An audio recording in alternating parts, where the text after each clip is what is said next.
बिस्मिल्लाहिर्रहमानिर्रहीम।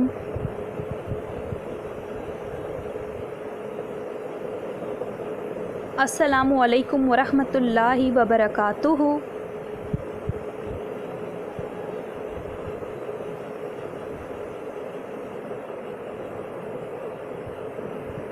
Dear students, hope you are good and safe at your homes. Welcome to this online computer class.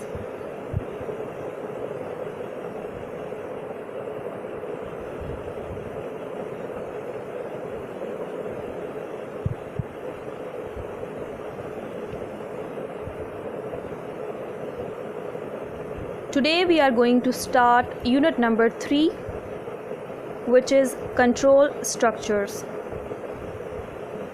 And our today's topics are: number 1 is introduction, number 2 is sequence structure, number 3 is unconditional transfer of control, number 4 is conditional transfer of control.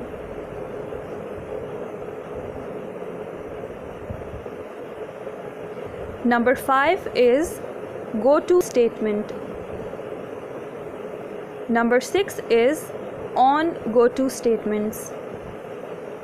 And number 7 is on error go-to statement. From page number 41 to 45 of book.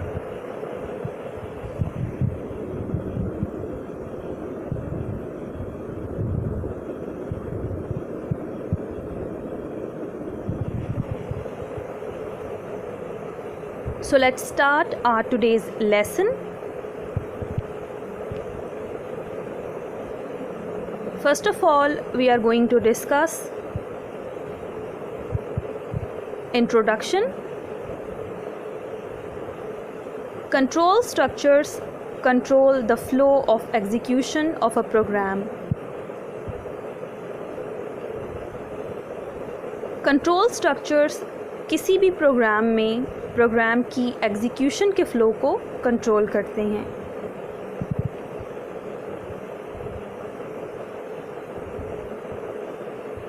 There are 3 types of control structures in BASIC. Basic में 3 किस्म के control structures इस्तेमाल होते हैं. These are sequence, selection and loop. इन 3 तरह के structures में शामिल हैं. Number 1 sequence structure. सीक्वेंस यानी तरतीब. नंबर 2 पे है सिलेक्शन स्ट्रक्चर. सिलेक्शन यानी चूज़ करना, इंतखाब करना किसी चीज़ का. And loop structure. लूप यानी किसी चीज़ को रिपीट करना बार बार. ये 3 तरह के कंट्रोल स्ट्रक्चर्स जो हैं वो बेसिक लैंग्वेज में यूज़ होते हैं. All programs use some of these control structures to implement in the program logic.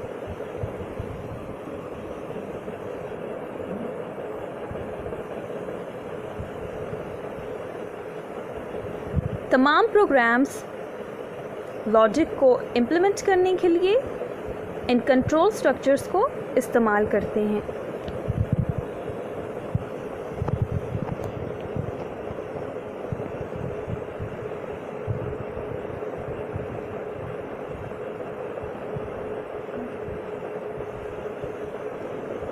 And now we are going to discuss about sequence structure. In sequence structure, instructions are executed according to the increasing order of their line numbers.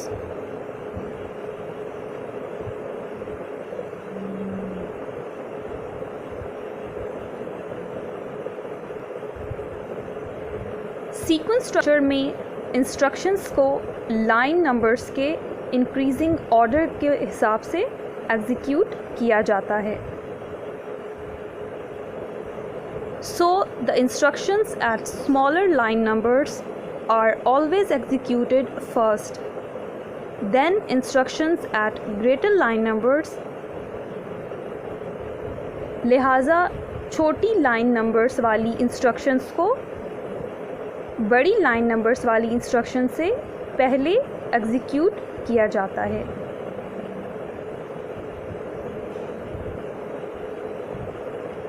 जो instructions छोटी line numbers में लिखी होंगी वो पहले execute होंगी और उसके बाद जो बड़ी लाइन नंबर्स में इंस्ट्रक्शंस होंगी वो एग्जीक्यूट होंगी।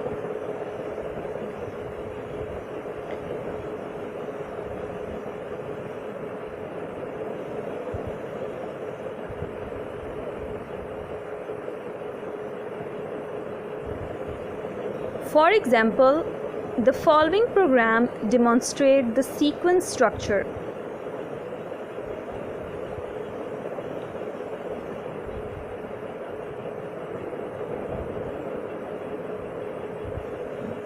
अभी आपके सामने स्क्रीन पे एक प्रोग्राम दिखाया जाएगा जो कि सीक्वेंस स्ट्रक्चर को ज़ाहिर करता होगा।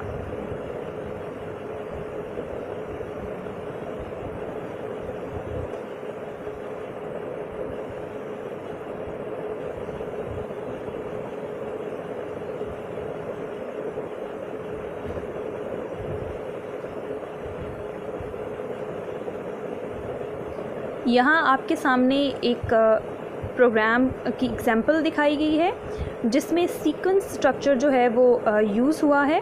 जैसे कि सीक्वेंस स्ट्रक्चर के बारे में हमने पढ़ा कि पहले वो लाइंस जो हैं एग्जीक्यूट होती हैं जो कि छोटी लाइन नंबर्स वाली इंस्ट्रक्शंस होती हैं, यानी 10, 20, 30 में पहले सबसे पहले 10 जो है एग्जीक्यूट होगी, फिर 20 और फिर 30, यानी एक सीक्वेंस जो है वो चल रहा है।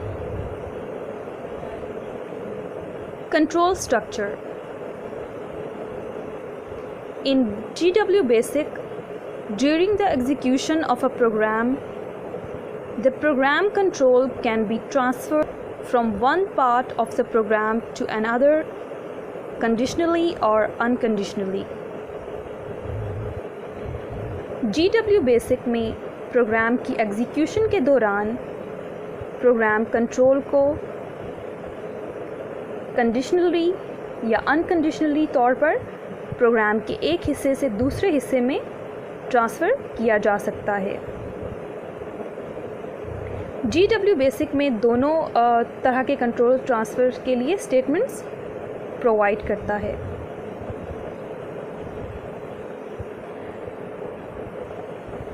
In unconditional transfer of control, the program control switches to a specific line by skipping one or more lines without any condition.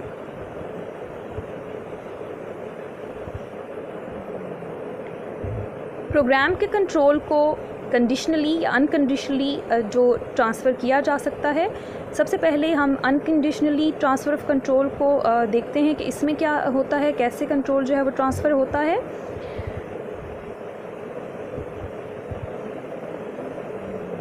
Unconditionally जो ट्रांसफ़र ऑफ कंट्रोल है, इसमें किसी शर्त के बगैर जो है प्रोग्राम के एक हिस्से से दूसरे हिस्से में ट्रांसफ़र जो है वो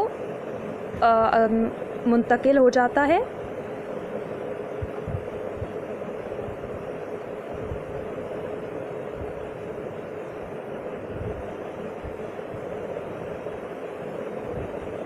In conditional transfer of control, the program control switches to a specific line number by skipping one or more program lines depending on a certain condition. In conditional transfer of control जो दूसरा तरीका है programme में control को transfer करने का, इसमें जो कंट्रोल है प्रोग्राम के अंदर वो बग़ैर किसी शर्त के साथ जो है, कंडीशन के साथ ट्रांसफ़र हो जाता है।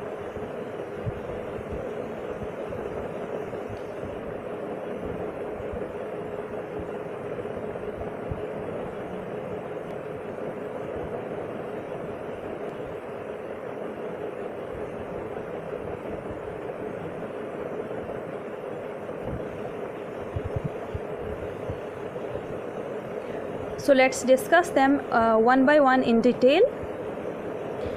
Unconditional transfer of control, यानी ट्रांसफ़र ऑफ कंट्रोल का ऐसा तरीका जिसमें कोई शर्त ना लगाई गई हो, गैर मशरूत तरीका. The unconditional transfer of control causes a move of control from one part of the program to the other without any condition. Control के अनकंडीशनल ट्रांसफ़र में कंट्रोल किसी शर्त के बगैर प्रोग्राम के एक हिस्से से दूसरे हिस्से को मुंतकिल हो जाता है. यानी इस ट्रांसफ़र ऑफ कंट्रोल में किसी किस्म की जो शर्त है वो नहीं होती. बगैर किसी शर्त के जो ट्रांसफ़र है वो प्रोग्राम के एक हिस्से से दूसरे हिस्से में ट्रांसफ़र हो जाता है, यानी मुंतकिल हो जाता है. In GW Basic, the go-to statement is used to implement unconditional transfer of control. GW Basic में जो अनकंडीशनल ट्रांसफ़र ऑफ कंट्रोल है उसके लिए गो टू स्टेटमेंट इस्तेमाल की जाती है.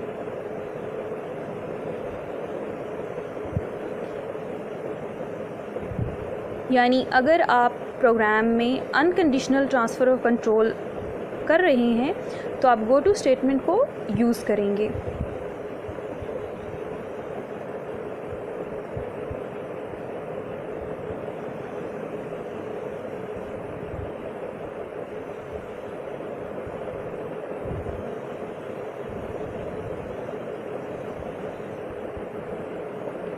गो टू स्टेटमेंट किसी भी प्रोग्राम में अनकंडीशनल ट्रांसफ़र ऑफ कंट्रोल को ज़ाहिर करेगी.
गो टू स्टेटमेंट, जैसा कि अभी हमने पढ़ा कि अगर आप प्रोग्राम में अनकंडीशनल ट्रांसफ़र ऑफ कंट्रोल कर रहे हैं तो आप उसके लिए गो टू स्टेटमेंट को यूज़ करेंगे. So go to statement is use to unconditionally transfer control from a program line to a specific line out of the normal program sequence.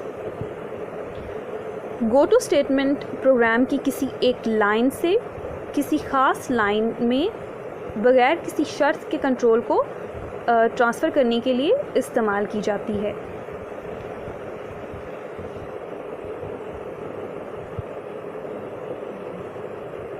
यानी इस स्टेटमेंट के ज़रिए आप प्रोग्राम की किसी भी लाइन में कंट्रोल को ट्रांसफ़र कर सकते हैं बग़ैर किसी शर्त के, यानी अनकंडीशनली.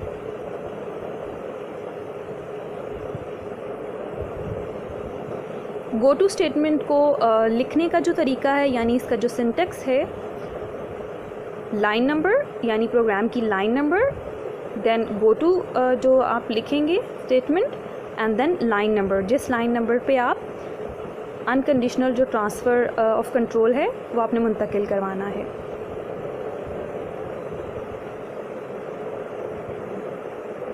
यहाँ पे गो टू स्टेटमेंट की एक मिसाल दी गई है, एग्जांपल दी गई है. ये एग्जांपल जो है वो ज़ाहिर कर रही है कि लाइन नंबर 10 से AB और एक्स वाई की जो वैल्यूज़ पढ़ने के बाद कंट्रोल लाइन नंबर 60 को ट्रांसफ़र हो जाता है, जहां इसका जो सामना है वो रैम स्टेटमेंट से होता है जो कि एक अनएग्जीक्यूटेबल स्टेटमेंट है। फिर कंट्रोल लाइन नंबर 70 को ट्रांसफ़र हो जाता है जहां एक्स और वाई की जो वैल्यूज़ हैं वो कैलकुलेट की जाती हैं। फिर लाइन नंबर 90 पर एक्स और वाई की जो वैल्यूज़ हैं वो प्रिंट की जाती हैं और प्रोग्राम एंड हो जाता है, यानी प्रोग्राम ख़त्म हो जाता है। स्टेटमेंट्स नंबर 30, 40 और 50 पर अमल किए बगैर, यानी इनको एग्जीक्यूट किए बगैर आगे निकल जाते हैं। अगर हम लाइन नंबर्स 30, 40 और 50 को एग्जीक्यूट करना चाहते हैं तो हमें मज़ीद गो टू स्टेटमेंट्स की ज़रूरत होगी।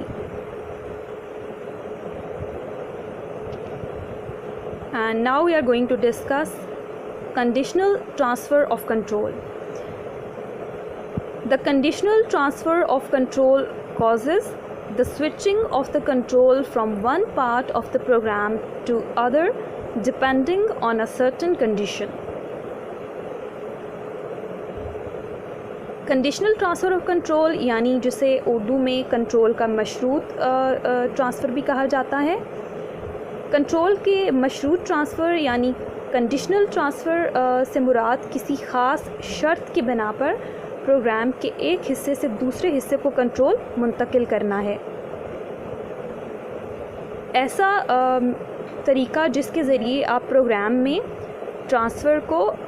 कंट्रोल को ट्रांसफ़र करते हैं, लेकिन किसी मखसूस शर्त के बिना पे। In GW basic there are many statements that conditionally transfer the control from one part of the program to the other.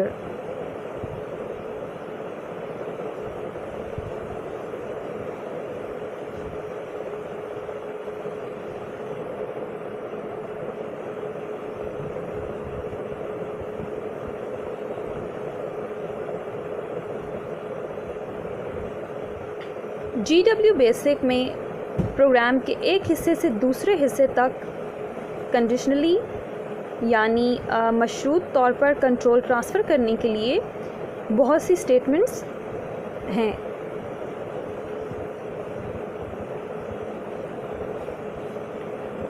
यहाँ पर हम जिस स्टेटमेंट के बारे में बात करने जा रहे हैं जो कि कंडीशनली कंट्रोल को ट्रांसफ़र करने के लिए इस्तेमाल की जाती है, वो है on go two statements. It is a multiple branching statement unlike go to statement which allows only one transfer point. on go to statement ये मल्टी ब्रांचिंग यानी कि कसीरुल शाखी स्टेटमेंट है। अब इस बात का क्या मतलब है वो आगे हम डिस्कस करेंगे तो आपको समझ आ जाएगी। गो टू स्टेटमेंट के बरअक्स यानी ऑपोजिट, जो कि सिर्फ एक ट्रांसफ़र पॉइंट की इजाज़त देती है। The on go to statement can have more than one transfer points, thus providing multiple branching facility. On go to statement जो है दो या दो से ज़्यादा ट्रांसफ़र पॉइंट्स जो हैं वो अलाउ करती है, और इसको लिखने का जो तरीका है वो आप लिखेंगे ऑन लिखेंगे और न्यूमेरिक वेरिएबल और एक्सप्रेशन, और उसके बाद गो टू लिखने के बाद आप लाइन नंबर यानी मल्टीपल लाइन नंबर्स आप लिख सकते हैं। इसमें मल्टीपल लाइंस पे आप जो है वो कंट्रोल को ट्रांसफ़र कर सकते हैं। इसको कसीरुल शाखी या मल्टी ब्रांचिंग स्टेटमेंट कहा जाता है, यानी आप line number N1, N2, N3 so on जो आप जहाँ पे आप कंट्रोल को ट्रांसफ़र करवाना चाह रहे हैं वो लाइन नंबर्स लिखेंगे। The expression is a valid basic expression and N1, N2, N3 are the valid line numbers. ये जो line numbers हैं ये valid line numbers हैं। The range of value of numeric variable or expression is 0 to 255.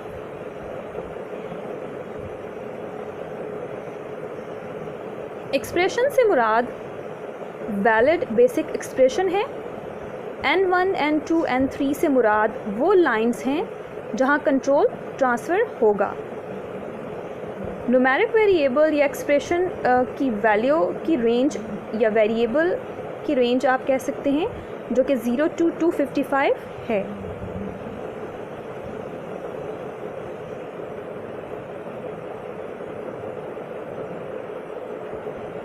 तो इस तरह से on go to statement जो है वो कंडीशनल ट्रांसफ़र ऑफ कंट्रोल के लिए इस्तेमाल की जाती है, और ये एक मल्टी ब्रांचिंग स्टेटमेंट है जिसमें आप 2 या 2 से ज़्यादा जो लाइन नंबर्स हैं उन पे कंट्रोल को ट्रांसफ़र कर सकते हैं।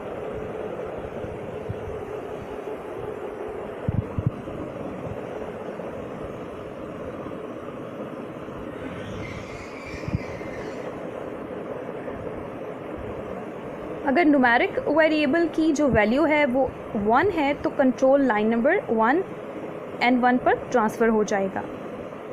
अगर वैल्यू 2 है तो कंट्रोल लाइन एंड 2 पर ट्रांसफ़र हो जाएगा, और अगर वैल्यू 3 है तो कंट्रोल लाइन नंबर एंड 3 पर ट्रांसफ़र हो जाएगा, और ये सिलसिला इसी तरह चलता रहेगा।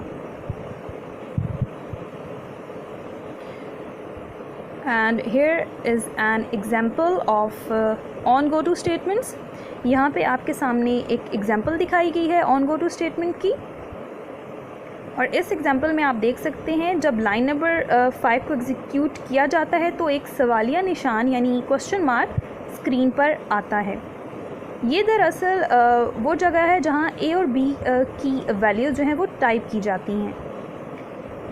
लाइन नंबर 10 स्क्रीन पर जो है वो एक मैसेज डिस्प्ले करेगी, यानी 1 के लिए अगर आपने ऐड करना है तो आप 1 को प्रेस करेंगे, 1 के बटन को। अगर आपने सब्ट्रैक्ट करना है तो आप 2 के बटन को जो है वो प्रेस करेंगे, और अगर आपने मल्टीप्लाई करना है तो आप 3 के बटन को प्रेस करेंगे, और अगर आपने डिवाइड करना है तो आप 4 के बटन को प्रेस करेंगे। अगर आप कीबोर्ड के ज़रिए इनपुट करते हैं तो n की वैल्यू जो है वो 1 लेता है।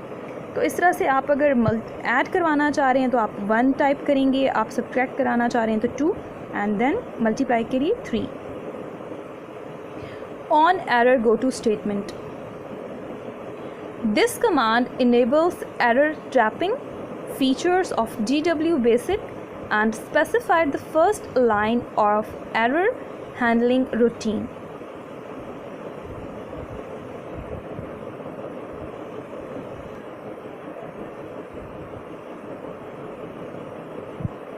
अब जो हमारे सामने स्टेटमेंट है वो है on error go to statement.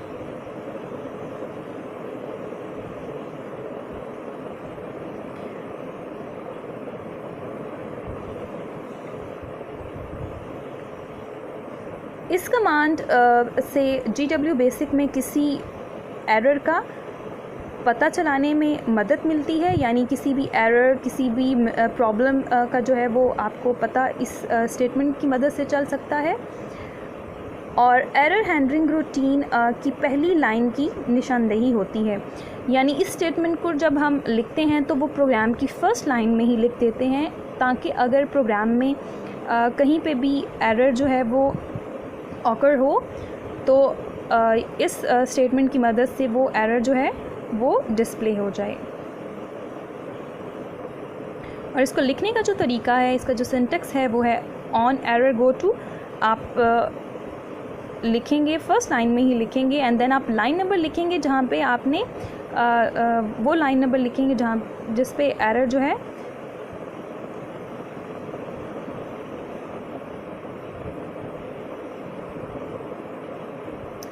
वो डिस्प्ले करवाना चाह रहे हैं।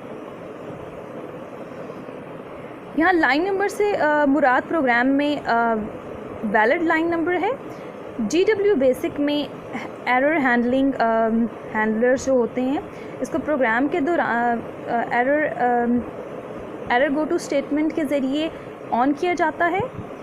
इसको अक्सर प्रोग्राम के शुरू में इस्तेमाल किया जाता है, जैसे कि अभी मैंने आपको बताया, ताकि प्रोग्राम के दौरान कहीं पर मौजूद एरर को जो है वो मालूम किया जा सके। जब प्रोग्राम के एग्जीक्यूशन के दौरान कोई एरर जो है वो इंडिकेट हो जाता है तो कंट्रोल फौरी तौर पर मखसूस लाइन नंबर पर ट्रांसफ़र हो जाता है।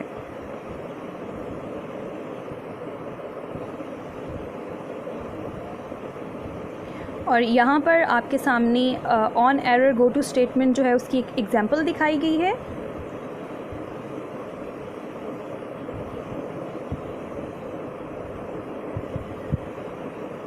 पे आप दो वेरिएबल्स देख सकते हैं, ERR और ERL।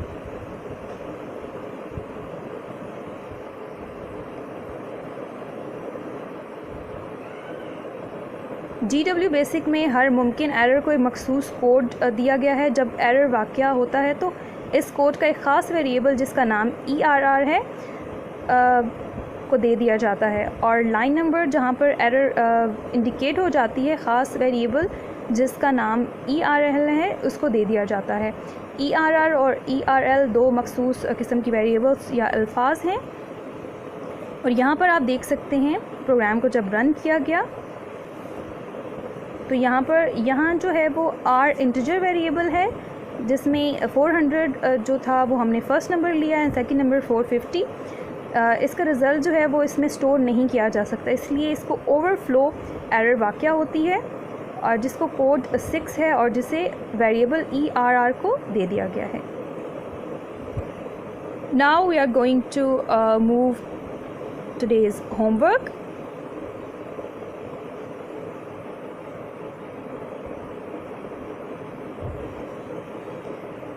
And here are some questions for you students from your book exercise, and question number 1, which is question number 4 from your book exercise, and question is define control structure। control structure को define कीजिए। how many control structures are available in basic, discuss briefly। और आपने discuss करना है कि कितने जो हैं वो कंट्रोल स्ट्रक्चर्स बेसिक में पाए जाते हैं, उनको आपने मुख्तसरन बयान करना है। और यहाँ पे क्वेश्चन का आंसर जो है वो दे दिया गया है। Control structure, the statements that are used to control the flow of execution in a program are called control structure. There are 3 types of control structure. These are number 1 sequence, number 2 selection, and number 3 is loop.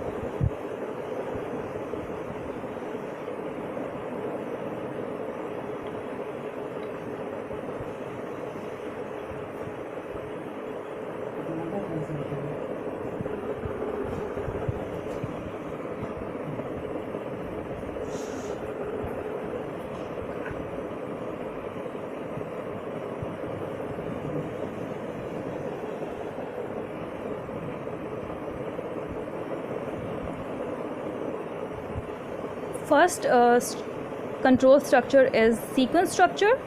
In a sequence structure, statements are executed according to the increasing order of their line numbers. So the statements of smaller line numbers are always executed first, then instructions of greater line number. For example, यहाँ पे example भी दे दी गई है इसकी। line number 10, 20, 30, 40, 50 जो हैं वो 1 by 1 sequence में execute हो रही हैं और program end हो चुका है। Next structure is selection structure. The selection structure is used for making decisions. The selection structure is also known as decision structure. It is used for selecting the proper path out of 2 alternative paths in the program. Sections of the program are written in a sequence, but selection statements used for making decisions. Selection structure अभी हमने आज के lecture में नहीं पढ़ा, इंशाल्लाह हम next lecture में इसको पढ़ेंगे।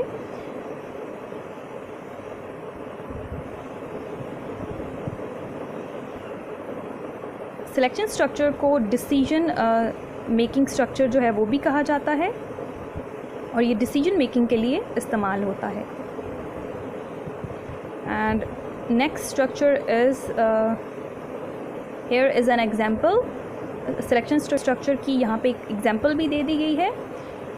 इन basic the most important selection statements are, जो एग्जांपल यहाँ पे दी गई है वो स्टेटमेंट्स हैं जो सिलेक्शन स्ट्रक्चर के लिए यूज़ की जाती हैं। If then statements and if then else statements.